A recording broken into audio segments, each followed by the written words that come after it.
Today I'm doing a tag video. I enjoy doing these tag videos because it makes me think and pull out some books that I don't always talk about. Other times it's kind of like, I have no idea. And this today is a mix. Hi, my name is Jeanette and I want to thank you for joining me on the channel Jane Reads. So today I am going to do the Carol of the Books tag. I was tagged to do this video by Holly at Lovely Day with Holly, and she created this original tag. So I will link her video in the description below with all the questions listed. So let's just dive right into it. I have tried to keep it to one book per question. I've kind of strayed a little bit. And because I feel like I'm limited on my physical books. I mean, I'm probably not really. But as soon as I read the question, there was a Kindle book that I thought of, so we will insert the pictures here for those books. Or maybe here. I don't know which side they'll be on. They'll be inserted on the screen somewhere. Okay, so the first one is, It Came Upon a Midnight Clear, a nighttime scene on the cover. So this is where I failed already, because I have more than one answer. So, the first one I thought of was Starry Lake by L.D. Stoth. We've got the moon looking over the lake, a nighttime scene. I read this book, I think earlier this year. I think it was this year. And I really enjoyed this book. And then the other book that I thought of was Alaska Twilight by Colleen Coble. It's got the northern lights on it, so that is a nighttime scene because you only see those at night. I have not read this book yet, so I can't tell you anything about it other than it's set in Alaska, is my guess. So that is the first one.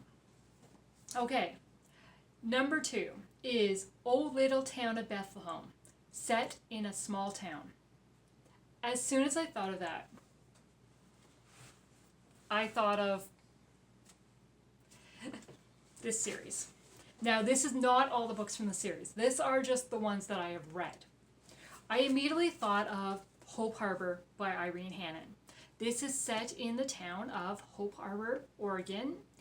And from what I understand, it is a small town. I don't know what the actual kind of population Irene's thinking of for this town.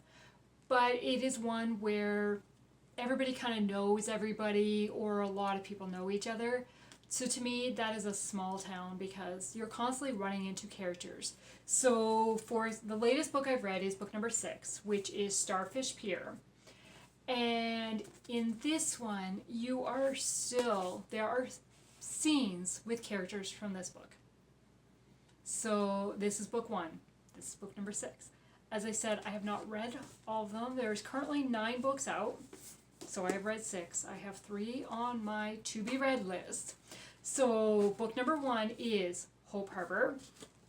Book number 2 is Sea Rose Lane. Book number 3 is Sandpiper Cove, which currently is my favorite of the series. This is considered a contemporary romance series, by the way. So this one is my favorite right now. Then we have Pelican Point, which would be kind of my second favorite of the series. Then we have Driftwood Bay, and number 6 is Starfish Pier. I should pull out the other ones, right? Okay. Number 7, I'm pretty sure, is Sea Glass Cottage. Number 8 is Blackberry Beach. And then number 9 is Windswept Way, but at this point in time, I don't have a physical copy on my shelves, but that will change very soon. And then book number 10 is coming out in April of next year. I'm pretty sure it's April. So yeah, so I think of Hope Harbor when I think set in a small town. Okay, let's move on. Number 3, Joy to the World, a global setting. And when Holly mentioned about this one, she was thinking something that kind of affects the whole world, takes place over the whole world. And she talked about a series that I just very recently picked up, but I haven't read the series, so I can't really talk about it. So the one I thought of was True Honor by D. Henderson. This one covers the September 11th attacks and then kind of the follow-up after of trying to catch the people responsible for it, and kind of builds on all that. So it starts, I don't even think the characters are in New York when it happens. They're in Florida when it happens. But what's her name? Darcy works for the CIA, and Sam, yes, Sam is a Navy SEAL. And so they're in Florida when it happens, when they hear about the attacks. And because of Darcy's job, she ends up going and working for, and they end up working together. And then it travels around the world. So there's various different places they're in trying to stop people. Bermuda is one that I remember.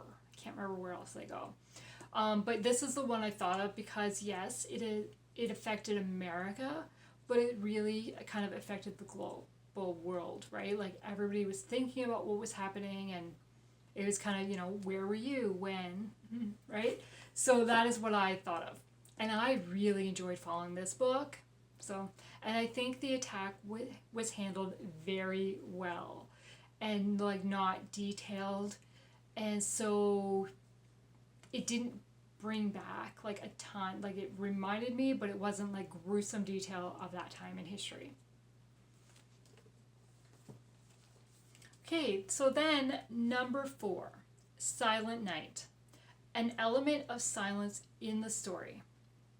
So I have picked Head in the Clouds by Karen Whitmire because in this one, the ranch owner's daughter doesn't speak because of something that happened. So majority of the book, she is mute and doesn't say anything. And so silence. And I've read this book and I really enjoyed it. It's Karen Whitmire, set on a ranch, and a woman, comes in as the nanny for the daughter. And the nanny and the father kind of connect, and we watch a romance develop. Okay, then number 5, I Saw Mummy Kissing Santa Claus, a married couple main characters. So again, Holly said a book that has married couple from the very beginning of the book. Because a lot of books, you're following single characters, building a romance, and then possibly getting married at the end of the book. But what book can you think of that starts with a married couple? I immediately thought of The Wedding Chapel by Rachel Hark. I don't own a physical copy, so here's the cover. I absolutely love this book. This was one of my favorite books. I read it 2 times, maybe 3 times, and I just really love it. So at the very beginning, we are following, I can't even think of their names now. I should know this. But it is a married couple we are following who are one of the sets of characters. And then we're following another, because it is told in a dual timeline story. So then we are following kind of in the contemporary timeline story. We are following an older couple who were once sweethearts and are no longer sweethearts. They broke up because of something that happened in the past. And then we're following this young married couple who is learning about this chapel, and this older gentleman built this chapel. So then we go back in history and we're finding out kind of that older couple, now young, right? That's not confusing at all. And so we are following kind of what happened, their romance, and why they broke up, and why he built this chapel. And I really enjoyed it, But that the young married couple is married at the very beginning of the book. Okay, then, I forgot to grab a book.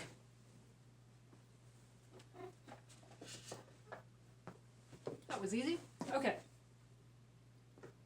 Where was I? Number 6, Away in a Manger, set on a farm or including farm animals. And I was like, wow, I really thought I would have had a lot of these books. But I didn't have that many that are actually set on a farm that are Christian fiction that I wanted to talk about. I've read quite a few, but they're more clean fiction, and I don't own physical copies either. But I was like, what Christian fiction do I have that are set on a farm? And then I immediately thought of Head in the Clouds, because it's set on a ranch. We're following the ranch owner. But because I just talked about this book, I thought, well, let's talk about a different one. So I found another Karen Whitmire book because it features horses. To me, horses are a farm animal. You don't have those in town. So this one is The Heart's Charge by Karen Whitmire. This is book 2 of the Hanger's Horseman series. I had to make sure it was book 2. And in this one, we are following 2 members of the Hanger's Horsemen and 2 female characters, and kind of we're seeing both characters find romance. And I really enjoyed it. It was just done so well. And it is a historical. I don't know if I said that, but I really enjoyed this one. This was definitely my favorite of the series. Okay, number 7. I'll Be Home for Christmas. A character trying to get home. And I immediately thought of A Cross-Country Christmas by Courtney Walsh. This one, you are following 2 characters on a road trip going across country, and the girl character, who I'm horrible with character names, will not fly, hence the reason she's driving, and she's driving home to visit her brother and a new baby. And she is driving with her brother's best friend, and they don't get along that well, and this road trip becomes not a straight through road trip. Unexpected stuff happens, and the guy character does not plan. Like, he's just very fly by the seat of your pants, whereas the girl character is very planned, detailed, and this is really a struggle for her. And I really connected with her because when we're on a road trip, I am very planned out, detailed. I need to know. So I really enjoyed this story. And I mean, because I think I really, really enjoyed it because of the road trip aspect, because I love doing road trips. Okay, then we have number 8, We Three Kings, featuring a trio of main characters. So this one took some thinking, because a lot of you only have like 2 points of view, or you have multiple points of view, like more than 3. And I'm like, what do I have that has 3? The Secrets of Paper and Ink by Lindsay Harrell. I felt like I said our name wrong. This one is, what would you consider this one? Doesn't say on the back. I think I would consider like a contemporary romance, or possibly a dual timeline, because we are following Sophia, who is American, and because of something that happens, she escapes to Cornwall, England, to a bookstore, and she meets Ginny, who is the bookstore owner. And then together they find Sophia finds a notebook in the bookstore that contains journal entries from a lady named Emily. And so then we're reading the entries from Emily. So we're getting Emily's point of view from history, and then we're following Ginny and Sophia. So those are our 3 main characters that we are following, and kind of their time in the bookstore, and kind of what's happened, and kind of what's going on in their lives, and dealing with that. And I really enjoyed this story. I mean, it's set in a bookstore. They find letters and reading journal entries. Like, this was totally up my alley. And I really hope to reread this one next year. That is my hope. Okay, then number 9 is 12 Days of Christmas. 12 letters in the title. This one was hard. I looked at my shelf and okay, 1, 2, 3, 4, 5. It was 11, 14, 9. But I finally found one. And True Devotion by Dee Henderson. This is another one that I just recently listened to an audiobook. This is book 3 of the Uncommon Heroes series. Yes, wasn't sure if I had the name right. No. I'm sorry, this is book 1. The other one was book 3. So in this one, we are following Kelly, who is a lifeguard and a widow of a Navy SEAL. Then we are following Joe, who is a Navy SEAL and was the best friend to Kelly's husband, and the Navy SEAL captain, like head of the Navy SEALs team, for the team that they were on, or that Joe and Nick, Kelly's husband, were on. And so it opens with Kelly trying to rescue a swimmer who is drowning, and just the action at the very beginning kept me very invested. Like, will Kelly be able to rescue this swimmer? Will they get back to shore?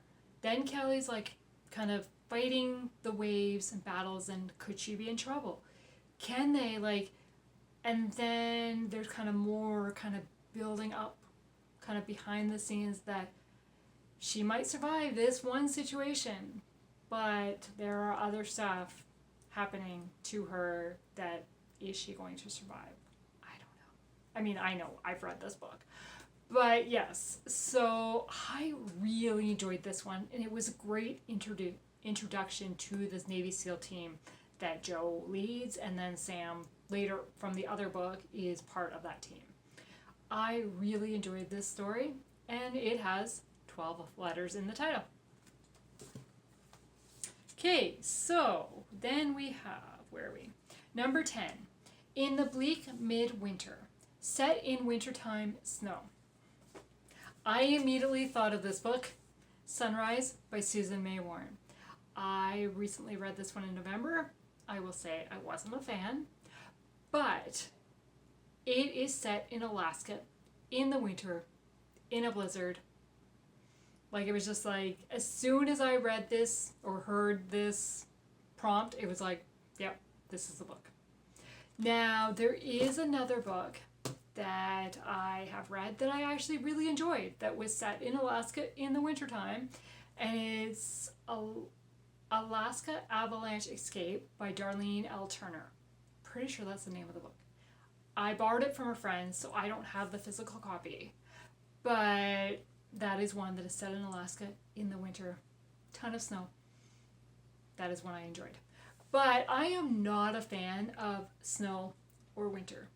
So I don't tend to keep those books on my shelf once I read them. Or I don't even kind of reach for them. So that is why my options were limited for this one. Okay, then we have number 11, Blue Christmas. An all blue cover. So I have quite a few blue covers on my shelf. I was really kind of surprised at how many I had. And the next book I'm going to mention is also a blue cover. This one was pretty much a blue cover.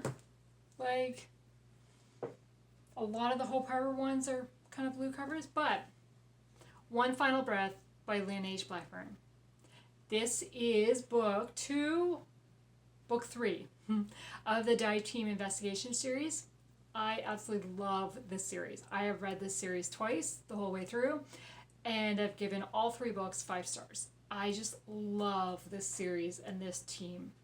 So, all blue cover. And it is a romantic suspense. And if you have not read it yet, please add this series to your list. Okay. Then we have number 12. Rudolph the Red-Nosed Reindeer. A plot that deals with bullying. I don't have an option for this one. I don't know if I've just blocked out stories I've read that deal with bullying, or I don't know. I just could not think of a book for this one. So I'm skipping this one. Number 13. Hark, the Herald Angels Sing. A book with portrayal of the spiritual world. And I thought of A Distant Shore by Karen Kingsbury. See? Blue? But I thought of this one because there is a scene near the end where somebody is talking to somebody else. And when they leave, he's kind of questioning, was that an angel? And was I really talking to somebody, or is that an angel coming? And for me, it felt like really kind of a weird scene. But then when I was talking to my friend who has read a lot of Karen Kingsbury's books, it was kind of like, okay, that character was from one of her other series that I want to say like Three Angels might be, I don't know what the name of the series is, but it's part of the spiritual world and kind of, yes, it possibly was an angel. And so that for me, that is what I automatically thought of when I thought spiritual world. And this is, I would consider this a romantic suspense. It does deal with human trafficking and kind of somebody trying to help somebody escape from it. And I actually really enjoyed this story. I thought it was really done well. Okay, then we have number 14. It's the most wonderful time of the year. A storyline that manipulates time in some way. And I don't know for this one. I do not read science fiction or fantasy or anything. And kind of the ones that I've seen, the people I've seen do this tag have talked about the Gabrielle Meyer book, Such a Time as This, I think it's called, or no, that doesn't sound right to me. See, like it goes in, goes out. I know, like I could tell you what the cover looks like. It's two people on the cover, one's right way up, one's upside down. There's a circle in the middle with the title. I can't think of the name of the book. It's a 2-book series currently. There is a 3rd book coming out later. You probably know what book I'm talking about and I can't even think of it. But I have not read that because I do not read fantasy, sci-fi type stuff. So I'm going with a dual timeline story because that's just, it's got a timeline. He doesn't manipulate time because it's real time, but that's what we're going with. And so I'm going with The Secret Keepers of Old Depot Grocery by Amanda Cox. I read this one, I think earlier this year. I don't think it was last year. I think earlier this year. And we are following 3 family members, a grandmother, a mother, and a daughter. And the timeline changes between all 3 characters. Mainly the grandmother and the granddaughter, but every once in a while the mom's timeline, like her growing up years, are included in it. So I really enjoyed this story. And so this is the one I'm going with. Okay, then last one, number 15, Carol of the Bells, a plot where music is the key element. I immediately thought of this book, Life Everlasting by Robert Whitlow, probably because I was listening to this book when I first saw Holly do this tag. But we are following, one of the main characters is a music minister, Ted, and he partners up with a nurse, Sarah, and a lawyer, Alexa, and goes in to play piano for somebody who is just coming out of a coma and has possibly been paralyzed. And music plays a huge element in the story as kind of a musical therapy and trying to praise God and pray to God for healing. And the music element of this story is huge. Like, it plays a huge part. And this music minister, he plays a lot of classical music, and Alexa really likes classical music, and that's kind of how they first kind of connected through that, and then a relationship grew, and that's how he became involved in this person that is injured. And so it's a huge element of the story. And I just finished, so I haven't even posted a review on this book yet because I just finished it yesterday. So yes, this is the one that I immediately thought of. Okay, so that is the Carol of the Books tag. Have you read any of these books? Have I intrigued you enough to pick up any of these books? And I'm not going to tag anybody in this video because I think it'll probably be almost Christmas by the time this video actually goes up. And most people have that I watch have probably already done this tag. But if you want to do it and you're finding this, just do it. Because it was fun to look at the shelves and kind of find different books to match up with these different Christmas songs. So I want to thank Holly for creating this tag, and I'd love it if you would like and subscribe to my channel. Thank you. Bye.